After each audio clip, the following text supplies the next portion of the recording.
So today I want to actually describe a problem that we find with hot tubs and how to fix it. It's with a diverter valve. Diverter valves are actually used to switch water flow, maybe from the floor jets to the lounge seat or from one corner seat to another seat. They're also used for your fountain jets, maybe your waterfalls, and people will often call and say, I can't turn them anymore, or they don't shut off, or I can't change the water flow anymore. So the problem, and/or we also find the actual unit might be leaking. We're going to solve that today just to show you how they actually are put together. You go to a diverter valve, they actually are all have a handle on the top. They just pull right off. Any style of handle, it's the same thing. It's a handle. Underneath you'll find a cap. This cap has to be unscrewed.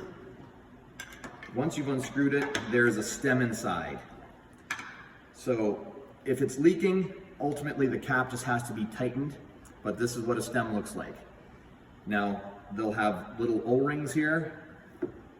If it's broken, you'll actually have to take a drill and pull it out. And when I mean broken, this might be what you experience. So on a smaller one, this one is just cracked right off. Someone's twisted it too hard and the piece is broken.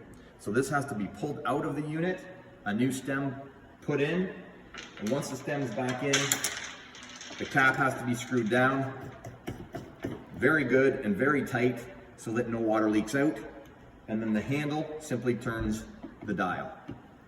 So once that's all put back together, there should be no leaks, and you, with a proper stem that's not broken, should have proper water flow going back and forth. Your LED jumpers or your fountain jets should be able to work again, as well as your waterfall.